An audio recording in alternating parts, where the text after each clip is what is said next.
Hii ni Maisha Kamili, tutakufungulia Biblia uyaone maisha.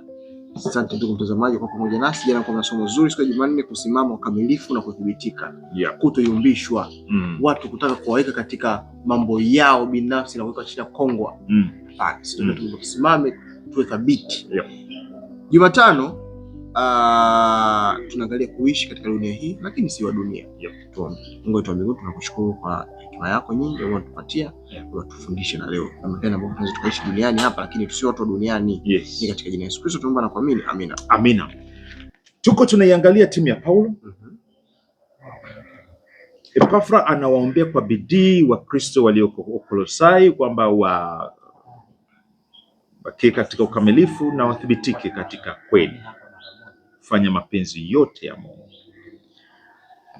Sasa katika timu hii ya Paulo ambayo tunazidi kuiona katika mwishoni mwa kitabu hiki cha Wafilipi, tunapata orodha ya washirika ambao wengine ni wa kuigwa, wengine kwa kweli ni onyo, ambao walichagua kuishi kama watu wa dunia na wengine walichagua kubakia kama Paulo, kuishi kama watu wa mbinguni duniani. Tujifunze kutoka kwao kwa Kolosai sura ya 4 mstari wa 14 na 15. Kolosai 4:14 na 15. Luka yule tabibu mpendwa na Dema wanawasalimu. Sawa. Wasalimuni ndugu walioko Laodikia na Nimfa na kanisa lililoko katika nyumba yake. Sawa. Niendelee? 16. 15 umemaliza? 14 na 15. Okay, Luka ametajwa. Dema tabibu mpendwa. Sawa. Dema ametajwa kwa kifupi. Sawa. Ila tutarudi. Anasema wanawasalimu.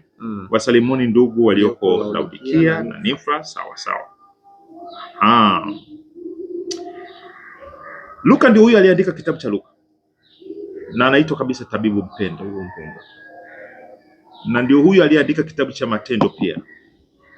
Ilikishadi zote za Paulo na nini, anaharibikiwa na merikebu, nani, Luka anaandika, yuko pamoja naye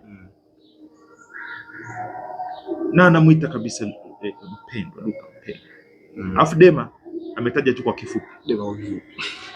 Chukulia kwamba uko kanisani na watu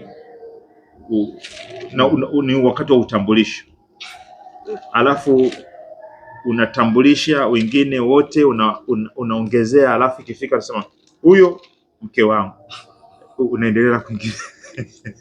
Tunasema ile kifupi sana na kitu kile. Hii Dema hii kifupi. Twende kwa Korintho wa pili, ana jambo.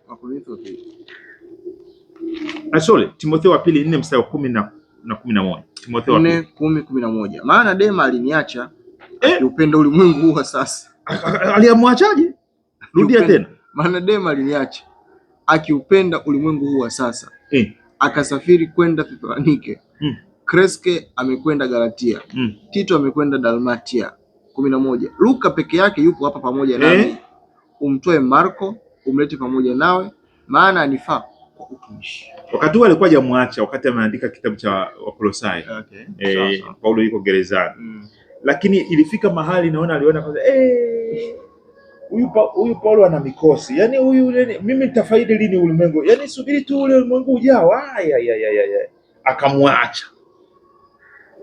Na Paulo anazungumza, anasema, sasa unaweza kusema kwa nini Paulo asingenyamazia tu hivyo huko, anatoa wasifa wa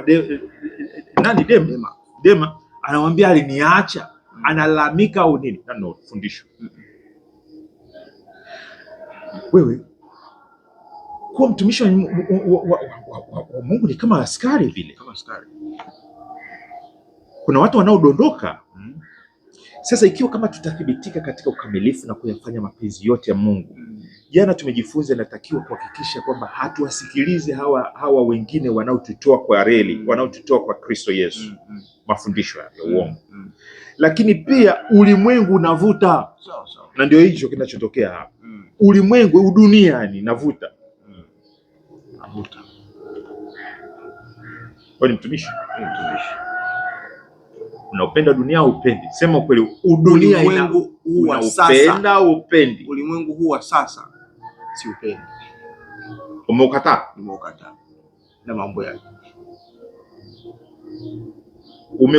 Huo ulimwengu umekufa kwako, ni kama haupo. Na wewe umekufa kwa ulimwengu.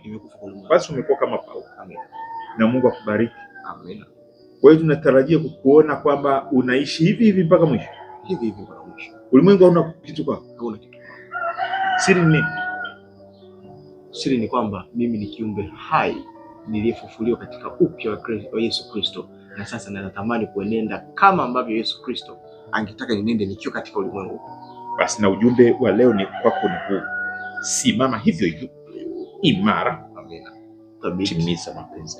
Amina. Rafiki yangu, kama na wewe una ushuhuda kama huu, neno ni hilo hilo. Lakini kama ulimwengu umeanza kukuvuta, ulikuwa unafanya vizuri sana. Ulikuwa unaimba kanisani vizuri.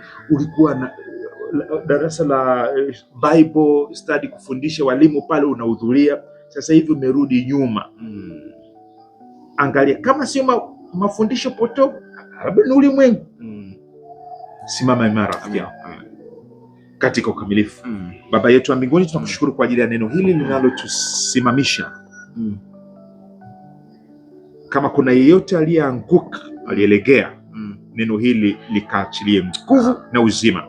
Na wale ambao tayari wamesimama, endelea kuwathibitisha katika msingi huo sasa na hata milele, kwa jina la Yesu. Amen. Amen. Asante sana ndugu mtazamaji, tumefika tamati siku ya Jumatano, kwa tunaangalia kuishi katika dunia hii, lakini si kwa dunia hii. Kesho tunaangalia ujumbe kwa ajili ya Laodikia. Imetajwa hapa, nimesikia katika Laodikia. Mimi ni Arnold Lubinza na mimi ni Enos Makalindile. Karibu sana. Amen.